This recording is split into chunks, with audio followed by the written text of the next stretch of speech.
Hi, I'm Jenny, and today I'm going to review 3 of the most wished for Rolex models for this year's Baselworld. Let's get started.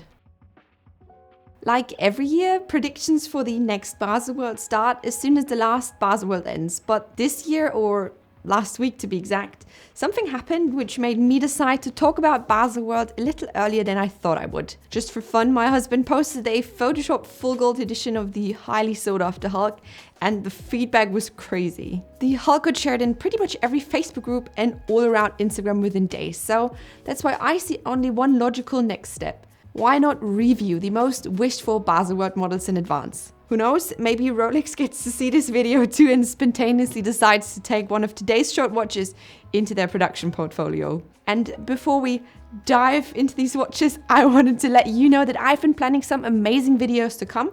For example, reviewing the Apollo 8 or the Black Bay 58, so many of you have been asking me about. To not miss any of my new videos, make sure to subscribe to my channel and hit the bell down below in order to get notified whenever I post a new video.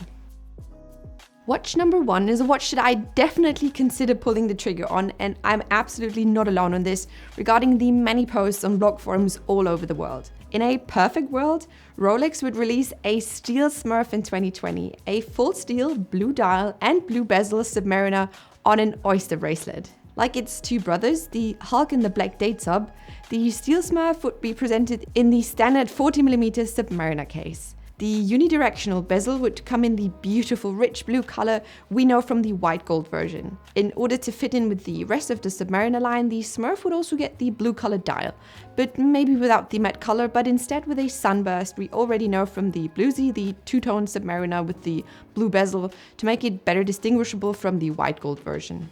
Inside, we would not find the old 3135 caliber, but the improved COSC certified 3235 that they already released within the Datejust 41 and the Yachtmaster 42 with a 70-hour power reserve. To complete the Smurf, we would find a robust oyster bracelet attached to it.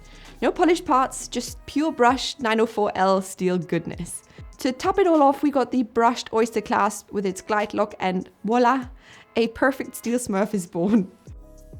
I could hear hearts breaking all over the world when the Black GMT Master 2 was discontinued last year. So no wonder that so many are crossing their fingers and hope Rolex would return with a GMT that would fill the void. Even though many have been speculating about a return of the Black GMT on a Jubilee bracelet, there's also been a lot of rumors going around that Rolex would finally make a different kind of GMT Master 2 happen. A sort of reedition of the 126-710, the Rolex GMT Master 2 Coke to be exact. And let's see how the new Coke would turn out. First of all, the most noticeable feature on this would be the black and red bezel.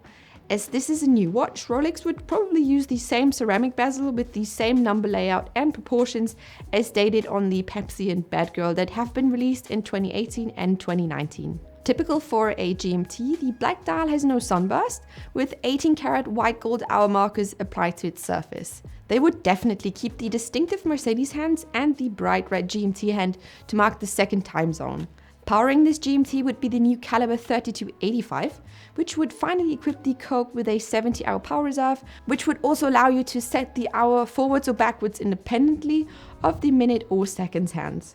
The 40mm case would be brushed on the sides and polished on the flanks. To fit in with the two other GMTs, the Coke case sits on a Rolex 5-link Jubilee bracelet with polished middle parts. The cherry on top would be the attached oyster clasp with easy link adjustment to make the size easily adjustable.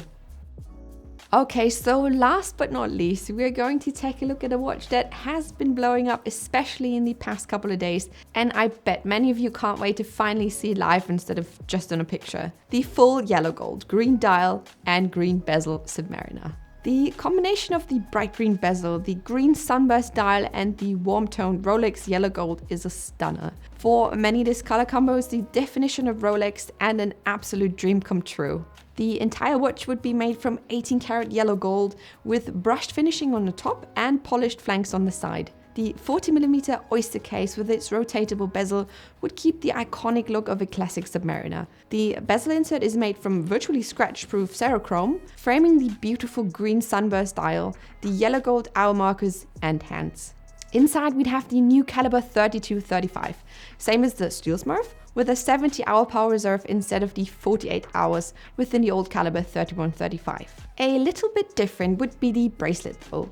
We would still see it on an oyster bracelet, but just like we can see it on the already existing full gold, blue and black Submariner, the middle link on the bracelet end clasp is polished. There would also be a glide lock combined with the folding oyster lock safety clasp to make sure that this baby stays in place. All in solid 18 karat yellow gold, of course.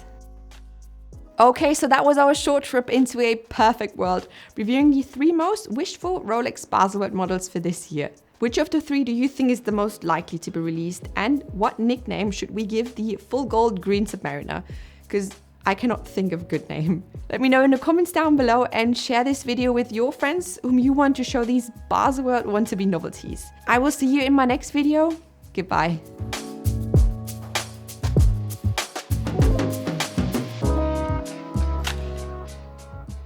Oh, you're still watching? There might be one question left, huh? How the hell did I get these watches? Did Rolex send me these? Did I steal them from the Rolex facilities, Mission Impossible style? Are these Franken watches? No worries, none of that happened. But there's one little trick involved, and it's called magic.